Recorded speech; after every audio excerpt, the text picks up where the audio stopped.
huwag mo na palakihin yung gulo. Gulo sinasabi mo! Umalis ka na! Siya ang nauna! Magtutuos kami! Kaya umalis... Ano? Umalis ka na! Ano? Tapang! Totodo ko yung pusta ko kay Ligaya. Tingnan mo, nanunuklaw lang Ang galing, Hoy, may tatapag pa ba sa halimaw? Ha? Kay Madam Olive ako. Olive ka ng olive. Trip mo ba? Ha? Aba, hindi no. Tingnan mo, Duarte. Namatay na hindi ako pumapasok sa matanda, ha? Oo, bakit? Hindi ba totoo? Ano pa? Mamo? Ikaw na naman? Anong ginagawa mo dito? Kailangan natin mag-usap. Tao po! Ima! Ima! Tao po! Tao po! Naku, Ima! Mabuti dumating ka, yung nanay mo! Bakit ho? Maniningil ako ng pautang. Have you lost your mind? Paano naman ako nagkautang sa'yo? Hoy, madam, inalagaan kita sa hospital. Binantayan kita. Hindi pa ba sapat sa'yo ang perang binigay ko? Yung binigay mo, bayad yun. Doon sa sugal, sa Pusoy Dos kasi natalo kita. Pero hindi pera ang gusto kong kabayaran sa ginawa kong pag-aalaga sa'yo. Pwede ba? Huwag mong aksayahin ang panahon ko. Just get to the point. Ang gusto ko, patawarin mo na si Emma. What? Pabalikin mo na siya sa trabaho niya. Tanggapin mo siya ulit. Eto, ayan o. Nakikiusap ako. Ay, nangyari? Pwede ba tumayo ka nga dyan? Hindi ako tatayo dito. Sa mga paluhod-luhod mo! Hindi, hanggat hindi mo tinatanggap ulit si Emma. Nagmamakaawa pa. Nagmamakaawa pa. Madam naman, nagmamakaawa ako. Hindi mo naiintindihan si Emma eh. Si Emma, namatayan ng anak. Yung anak niya, kumbuhay hanggang ngayon. Parang si Muki na rin, ganyan na kalaki. Sabik na sabik lang siya sa anak niya. Kaya siya lumalapit din sa anak mo. Wala akong pakialam. Matigas ang ulo ng anak mo. Nay, tara na, tayo na po tayo. Huwag mo nga akong pakialaman. Totoo yung sinasabi niya eh. Talaga naman matigas ang ulo mo. Lapit ka ng lapit dun sa bata. Madam, pag-usapan natin to. Sige na. Kasi pag si Emma nawala ng trabaho, malaking kawalan sa amin yun. Hindi ko na problema yon. Umalis na kayo dito at wag na kayong babalik pa. Nakikiusap ako. Flor! Flor, paalisin mo na yung mga yan. Madam, yung pa, bitawan mo nga na! Bitawan mo ako, sabi! Ano ba? Ano ba? Awa ako. Nagmakawa ako.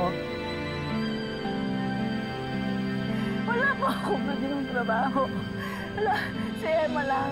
At saka yung asawa niya ay inaasahan ko. Tingnan mo ako, matanda na ako. Mahina na ako. Kapag ako nagkasakit, hindi namin alam kung saan kami kukuha ng pagpapagamot sa akin. Kaya nakikiusap ako sa'yo. Nakikiusap ako, parang awa mo na.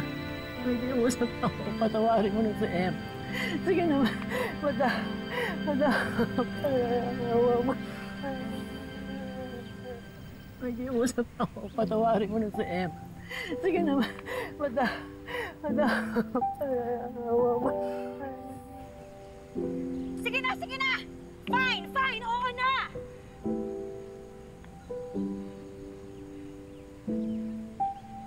Natanggapin mo na ulit si Emma?